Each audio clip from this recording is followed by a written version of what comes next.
You're still watching Daybreak here on Arise News. Time for the press preview. First look at what's on the front pages of the papers. We start, of course, with our sister publication, This Day newspaper. Let's see what it is saying on its front page. It says, Appeal Court nullifies Mutfwang's election, declares Nentawe Goshwe winner. It's temporary setback, says Mutfwang. We saw this coming, warned against it, PDP declares. And just by the side of that picture, Tinubu 17 other African leaders in Germany for the G20 Compact with Africa conference. And below the news of Mutfwang, NNPC pledges to deliver value to stakeholders, backs Innovative Company Award. Let's go above the This Day logo. Obinna Chima, promoted editor, This Day on Saturday. And then just on the top mast, Access Development. Shell pulls out of IOC's accord with NCDMB and NPC demands more waivers. He has the right there. Wabote. All measures no longer interested in investing in Nigeria. That's for the This Day newspaper. The Guardian Nigeria this morning, its leading headline on its front page, Lagos, others caught in fiscal recklessness amid huge legacy debts. You can see some graphics there on the state's contentious budget lines. The Lagos Rail Mass Transit at 218 billion naira. Also, fragrance for the governor's office at 7.475 million naira. An ad hoc chartered plane, 400 million. Also, legal fees for election standing at 200 million. There are other contentious budget lines there if you pick up a copy of The Guardian this morning. Also, concerns over Tinubu's flurry of appointments and reversals. Appeal Court sacks Plateau Governor, asks INEC to withdraw certificate of return. Meanwhile, Magu breaks silence after 4 years as he x-rays corruption war. This and more on The Guardian this morning. Let's look at the Punch. APC PDP clash as Appeal Court sacks third opposition governor. Court orders INEC to retrieve PDP certificate of return. Lalong hails the judgment. Ruling party using judiciary to intimidate, silence opposition. This is coming from the PDP, the LP, and the NNPP. Adeleke backtracks on acting CJ APC knocks governor. Panel indicts OAUTH ex-CMD of massive job racketeering. And that picture there on the front page, Israel, Hamas, UN, US condemn school attack. That's hit the 4,000 mark. And just above the Punch logo, service extension, FGO 600 teachers, 23-month arrears. Inflation jumps 24 times in 25 months, report. I don't miss presidency much. This is coming from the ex-president, Buhari.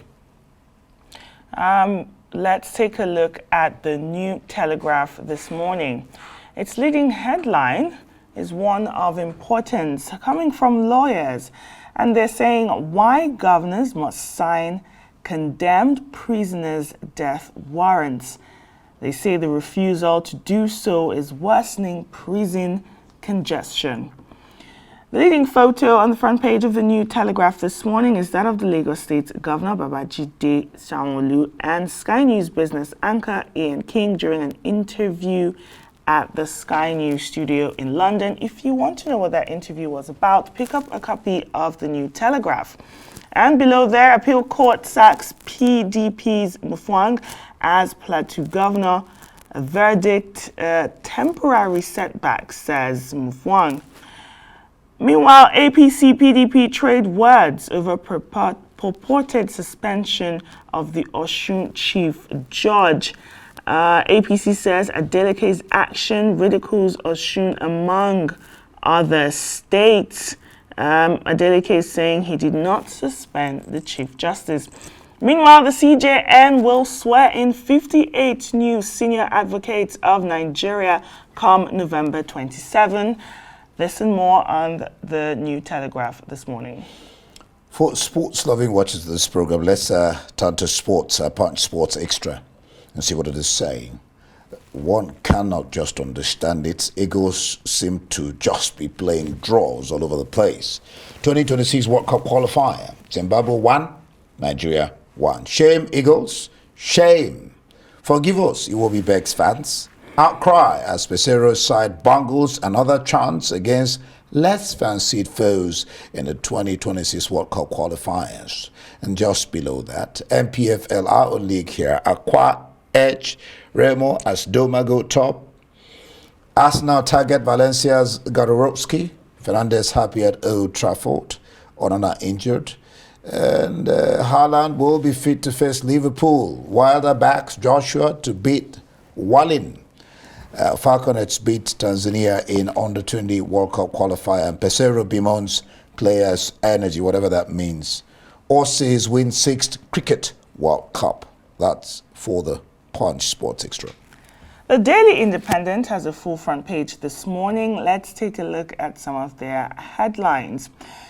Federal government looks to unlock $1 trillion debt capital to end borrowing. Analysts say Nigeria can earn enough from its assets. Also lament spending 98% of revenue on debt servicing. Another big headline on the front page this morning, Serap budgets 34 others sue President Tinubu for appointing APC loyalists into INEC. That's the electoral body of Nigeria.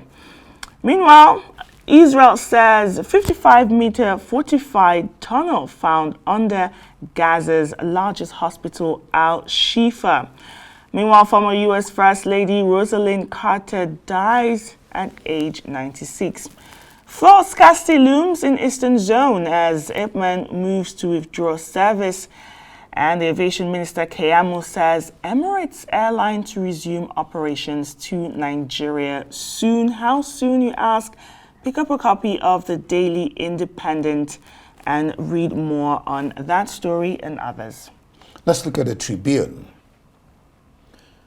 Tribune, it says persistent inflation, dollarization of economy disturbing. It's coming from Obaseki. Just the first line there. Today, we earn less, but our demand for foreign exchange is more. That's the question. All right, 7 years after escape from prison, NDLEA arrest wanted Abuja drug kingpin.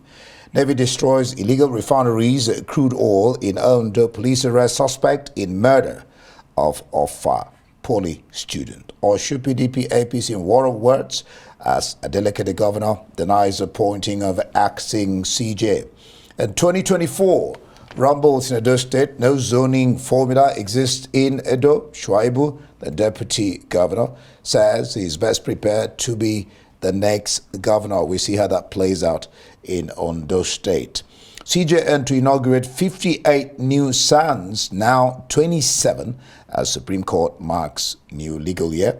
Capital Market has absorptive capacity to fund infrastructure. Lagos is open for business coming from the governor. On the top mast, by next year, Nigeria should be producing enough fuel for domestic consumption. This is coming from the presidency. This is what Nigerians wish, not just want to hear. PDP members protest as appeal court sacks Governor Mutfwang, declares APC winner in Plateau. It is a temporary setback, the governor is saying there. Let's take a look at the Daily Trust, if we haven't. No, we haven't. I haven't. All right. The Daily Trust has an interesting big story this morning on its front page on job racketeering. It says it's ripples at Character Commission over reps delayed reports. The paper is reporting that 3 months after the House of Representatives conducted its probe into the alleged job racketeering by federal agencies. Tongues are wagging at the Federal Character Commission over continued silence on that particular report. Some of the writers there says the Integrity Commissioner's alleged plots to kill reports. FCC director saying we're in Sambisa, rendered redundant. Allegations are baseless, says the commission's chairs, and the rep says our probe report is undergoing routine legislative process. I do not miss being president. That's from former President Buhari. Meanwhile, a boat accident in Niger State, 9 bodies recovered 4 days after. Nigeria-UAE flights resume soon after 14 months. That's from the federal government. We've heard this one too many times, indeed. We can only wish that happens. I don't know whether you've taken the New Telegraph. Yes, I have. All right, so let's go international now. And we start with the Daily Mirror. On its front page, this is quite interesting. Tory Hunt exclusive. That's rich. Chancellor who urged us to show restraint on pay rises sees rents at flat he owns rocket by 18%. Just a little bit of what that is saying. Rent at a flat owned by Jeremy Hunt increased by 18% at a time he was urging pay restraint. You can imagine that. That's for the Daily Mirror. The I paper this morning, its leading headline, tax cuts for business. My priority, says Hunt. He's stating that everything is on the table. The Chancellor refuses to rule out income tax and national insurance cuts, pledging to put UK on a path to lower taxes. Good luck to Hunt. And on world news, the I paper is reporting Israel hopeful of Hamas deal to release hostages in coming days. IDF accuses group of hiding and murdering captives inside hospital where they say they found tunnels. The World Health Organization chief says Al-Shifa is now, that's the largest hospital in Gaza, is now a death zone. There's also an exclusive story from the I paper this morning. Fury at new North Sea oil and gas exploration in protected nature zones. That's the I. The Times. Sunak faces cabinet row on new plan for Rwanda, warning the strategy will send courts ballistic. There you see a picture of Russell Brand. He's been questioned by Met, that is Metropolitan Police, over sex claims. And just above that, Israel says video shows Hamas taking hostages into hospital. Just a little by that. I'm 36 and I don't have any friends. I wonder how that is. Daily Express this morning on the Chancellor says, you must honor pension pledge. Jeremy Hunt has now been warned he will never be forgiven by pensioners if he fiddles with the triple lock and fails to raise the state pension by 8.5%. Hunt has his work cut out for him. And just at the top there, Joss Ackland, beloved and unique actor, dies at age 95. The Independent,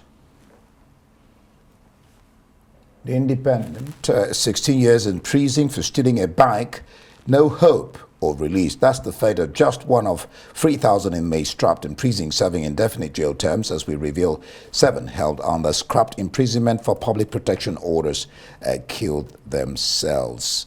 There you see a very tragic picture, you will call it, a very touching. Dozens of babies moved from Al-Shifa Hospital as talks continue over hostage handover and a pause in fighting. Premature babies finally evacuated from the Gaza hospital. Hunt refuses to rule out shock income tax cut amid warnings of Tory red wall revolt if budget favors the wealthy. Let's take one final paper on business. Financial Times this morning. One of its leading headlines, pole positions, stark choices for Argentina. as they've now chosen Javier Milei, an economist and far-right libertarian who has drawn comparisons to Donald Trump as their next president. He will be sworn in on December 10. Pressure mounts an open AI board to reinstate Altman as chief executive. Valley rails from Friday firing. Meanwhile, backers weigh expelling directors and the staff rally to support Pioneer. Meanwhile, Hunt feels Tory hopes for basic rate income tax cut in his autumn statement. That's the Financial Times. All right, and that will be the press preview. Let's hear your view on all the burning issues. Follow us on X at Arise TV.